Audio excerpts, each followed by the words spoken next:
Anyway, now I'm going to get to the kind of evolution of my practice. So I started practicing yoga, well, I kind of started as a kid, right? I kind of was like introduced to it. I did gymnastics. I could do a lot of things with my body as a kid. And so I would like sometimes practice with my aunt, or maybe my mom did a little bit sometimes.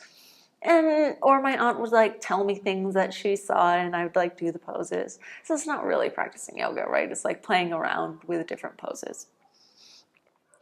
Then when I was in high school, I started doing these videos that my mom had, I guess, at home. They were Rodney Yee.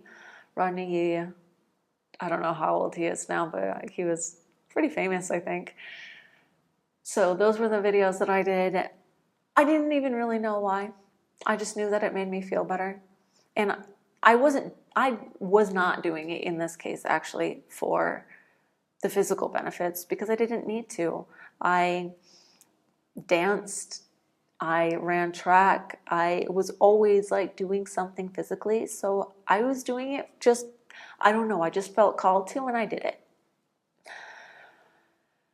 Through high school, through college, I stopped practicing.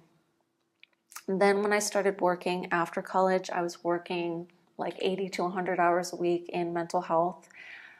I didn't make the time for it, except occasionally. A few times I worked overnight shifts, and during those overnight shifts, I did yoga videos. And then every once in a while, I would like do some at home, but it was always kind of in the back of my mind. Like I wished that I had time to do it, but I didn't. And so then when I quit my jobs in mental health and I moved across the country with absolutely no plan, then I started kind of dabbling after some time. After maybe 6 months of being out there, I started kind of dabbling into different yoga videos. And I came across this video by a woman named Maya Fianes called Yoga for Real Energy. I've talked about this in past videos before. And it was not what you think of as being yoga. She made this thing up. It was like dancing and chanting, and based in actually what I now know is modern Kundalini. And I loved it. I loved how it felt. I started doing this a lot. So that was actually kind of how I got more into it again. Then actually I started getting more into meditation through the book, The 7 Spiritual Laws of Success by Deepak Chopra. And so I kind of did what he said in this book. I wrote down the things that I wanted to manifest, and then I would spend like an hour meditating. This was probably in around 2016, I think I started this. And so around the same time I had gotten really back, I'd been getting back into running. I got back into running in 2015.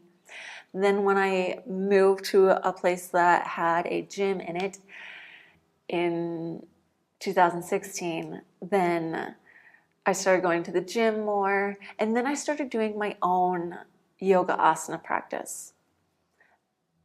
Again, I was kind of doing it because it felt good. I didn't need it for the physical part. I was kind of doing it more for stretching, even though I was practicing Hatha yoga, which I now know the name of. I didn't even know what it was called back then. I would hold the poses for quite long, but I would only do about 30 minutes. And as far as I can remember, I actually didn't do Shavasana, but because at that time I was also practicing meditation, and so I would meditate for quite a while. I would be sitting, and then I would usually get sick of sitting, and then I would lie in Shavasana. So I feel like it kind of was in there, even though it wasn't directly after the practice. I was maybe still kind of getting some benefit right in this way.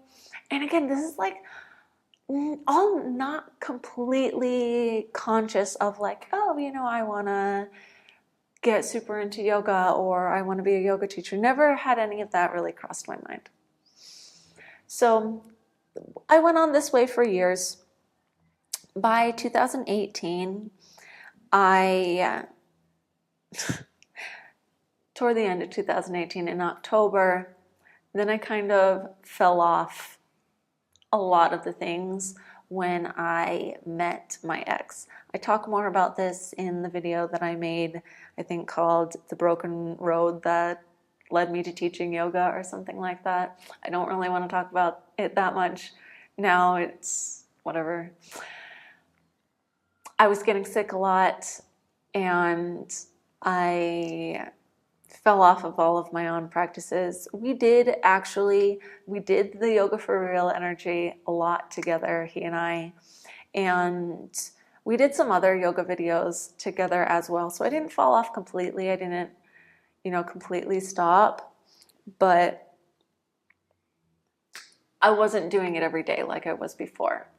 And then toward the end of our relationship, I actually went to a trauma therapy program. And soon before that, we had actually started going to the gym. And then I did start taking some yoga classes at the gym and getting back to doing my own practice when we went to the gym together. Then when I went into this healing program, it was like this 4-week-long, 7 hours a day program. I continued going to the gym. My ex had left me at this point. That's a story for another day. Also, I'm pretty sure I told that story in that video that I referenced. If you want to hear it, not relevant. I mean, it is relevant, but anyway. So then I did get back to practicing every day. And so then after that, I moved out of LA. I started traveling. I continued practicing yoga, sometimes, not all the time. And then by the time I got back months later, this is the end of 2019, again, I started going to the gym, and then I continued my practice alone. And then since then, I have been practicing alone. When I kind of got more into it was when I started traveling again in 2021, and I'd be just doing my own practice, minding my own business out like at the beach or a park or something, and people started coming up to me and asking where I taught yoga. Not even where did I teach? And that was the first time that I was like, oh, I should become a yoga teacher.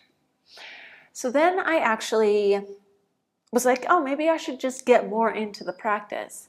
And then I bought a subscription to Alo Moves. I started taking some of those online classes to help teach me more things that I started bringing into my own practice. I started lengthening my own practice. I started actually making sure to take longer shavasanas.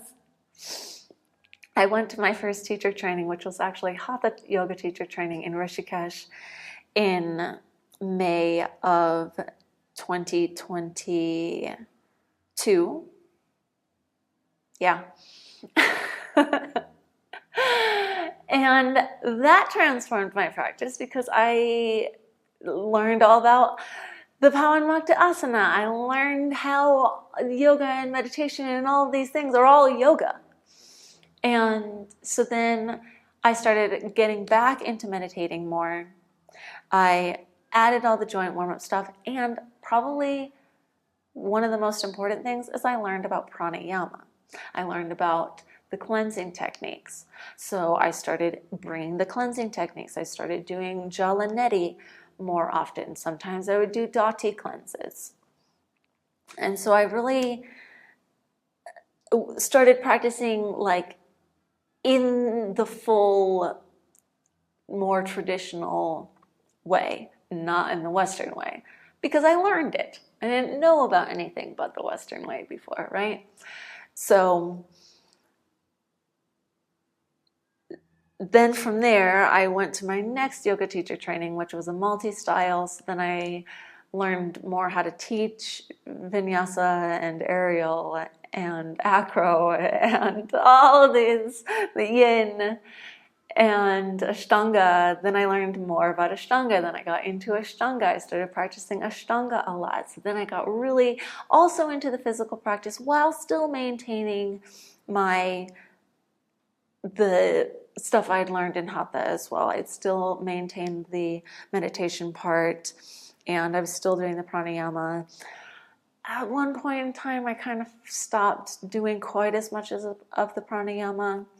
I went into this, and then I also did a advanced asana teacher training, so I got even more into the physical practice. I learned how to teach these crazy things, how to do these crazy things, and that made my practice like open up even more, because I started adding all these crazy things that you've probably seen some of them in the classes that I've taught. I actually started filming for this channel in December of 2022, even though I didn't start the channel until April of last year, 2024. I started filming for it in December 2022. So if you're exploring and you're like, wow, she changed a lot, yeah, because even though the channel's only been up for less than a year, or I guess almost a year and a half now, the classes had been made for longer than that.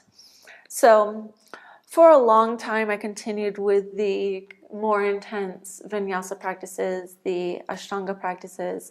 My knees are starting to hurt because I have sat in this position for probably a total of like 2.5 hours already today.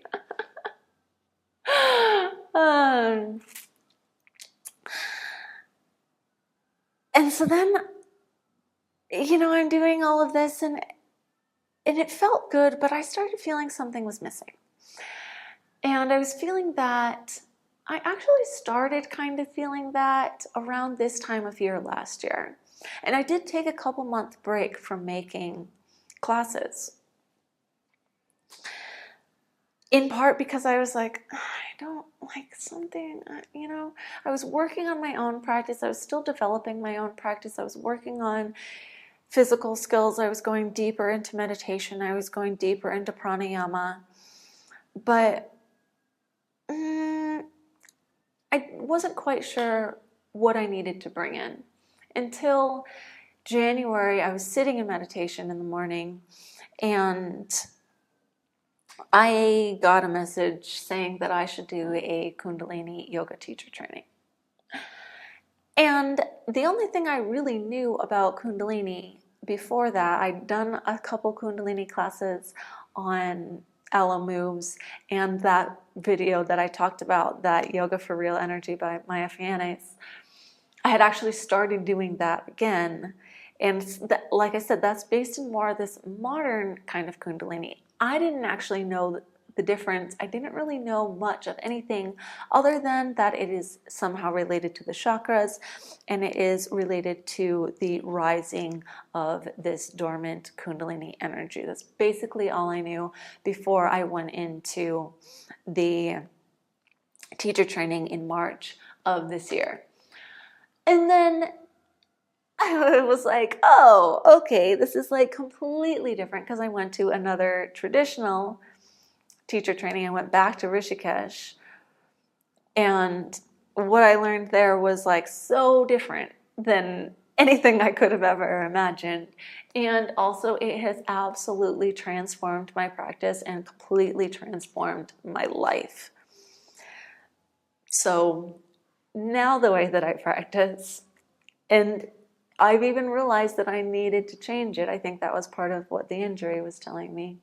So what I do at this point, or what I did before my birthday and now, are different. So they gave us this book when I was in the teacher training, Kundalini Tantra.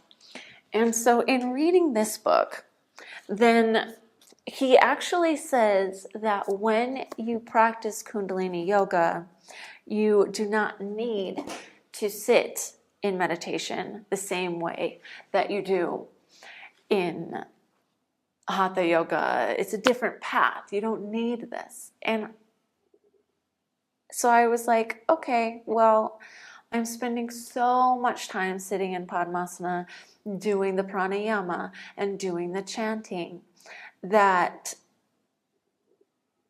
I'll skip some days of the meditation. Then I got into running again. So when I graduated the training, what I did, I followed what my teachers told me to do. So there is this hour-long pranayama sequence that is quite involved, quite advanced, and makes you feel amazing afterwards. And then, like I said, there are the physical kriya. So there's a couple of different ones that I alternate between in the morning, and then a meditative one. So the meditative ones, there is one that is also pranayama, and then another one that is chanting for the chakras. It's so much sitting. And it's like impossible to then sit in meditation after that. And so I was then moving my meditation to the afternoons for a while, because I was like, okay, well, by the afternoon, then like my knees, I can re-warm up my knees, and then, or my legs and my ankles, and it'll be easier to sit in Padmasana. So I was doing that for a while, for months. Even when I got back to running a few months ago, I was still some days doing just sitting, straight sitting in meditation in the afternoons. Many afternoons I did. And then when I got here to Guatemala, for the first, whatever it was, week and a half that I was here, I did not sit in meditation.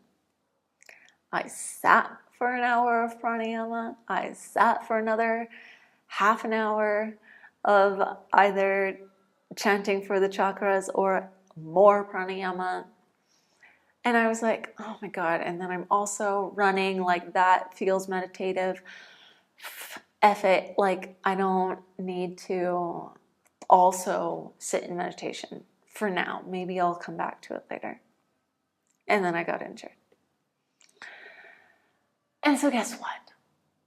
I'm back to meditating in the morning.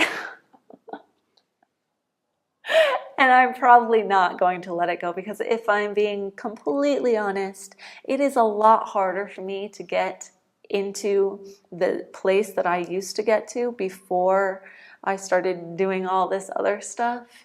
Then, yeah, it's gotten a lot harder. So I know that that is necessary. Even if this Swami Saraswati is telling me otherwise, my intuition, the universe, my freaking injury told me, you gotta still do it. So now I have not really figured out completely what is going to be the best thing. But what I've been doing for the past few days is I will wake up and immediately, because I do think that it's easiest to go into that deeper state. Well, so according to Ayurveda, going into that deeper state is easiest between 2 in the morning and 6 in the morning. So I do wake up usually between 4 and 5 in the morning. So I've been immediately then coming over here, wrapping myself in my blanket, doing a little bit of centering, doing my Pawanmukta Asana, doing a little bit of pranayama, because I actually tried, like, okay, whatever, I'm doing so much pranayama later, I don't need to do it now. Yes, I do. So I was like, yep, it's harder to breathe. I can feel that it's harder to breathe. I can feel like that I need to actually do that first. So doing a little bit of pranayama, either Nadi Shodan or Kapalabhati. Both are included in the sequence that I do later. And then going into meditation. As far as meditation, something that has changed for me. I used to use Gyan Mudra. Now I use Dhyani Mudra, and I find I prefer it. They're basically the same, but I notice that when I sit in Dhyani Mudra versus when I sit in Gyan Mudra, something different is happening. I don't really know how to explain what it is, but it is something different. So that was a change that I made since I did the Kundalini teacher training. Literally just the mudra that I use for meditation. And I don't know how to explain it, but I don't even want to say better. Gets me to a different place, I will say. Then I drink my hot water after I finish meditation. And then I go into the pranayama sequence. This actually took me a while to release this idea that I have to do the asana before the pranayama, because like when we learn Hatha yoga, then we learn, okay, it's asana and then pranayama and then pratyahara and then dhyana or dhyana. But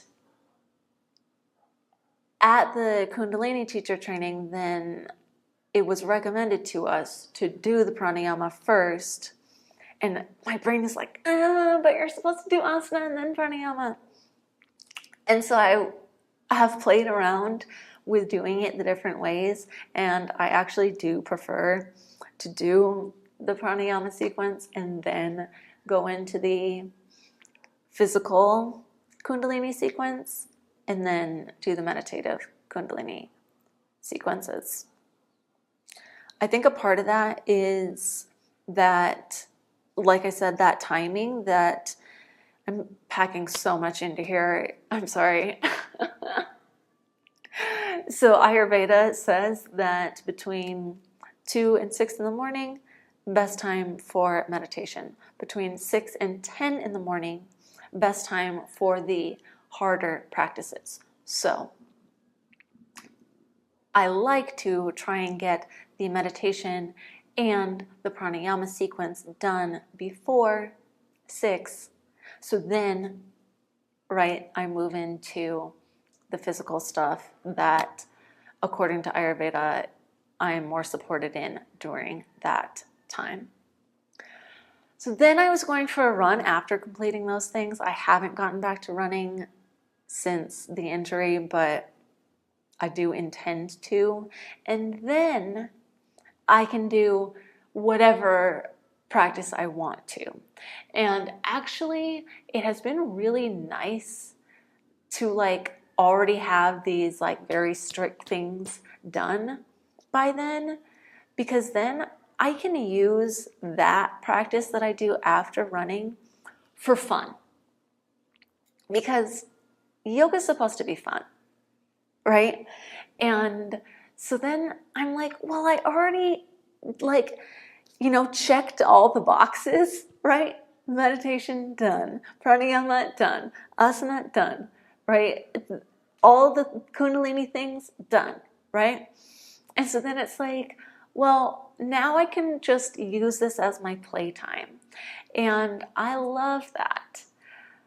I would actually do that in the afternoons before, and sometimes I still do that in the afternoons. I actually think that something I want to be doing is finding different time in the afternoons to be practicing again. It feels better for me when I have that practice as well. But honestly, for the past few weeks, I have not been doing that, in part just because of like the way that my schedule is right now. Like I'm spending a lot of time with my neighbor upstairs, but she's leaving tomorrow. So then I will have this time kind of freed up.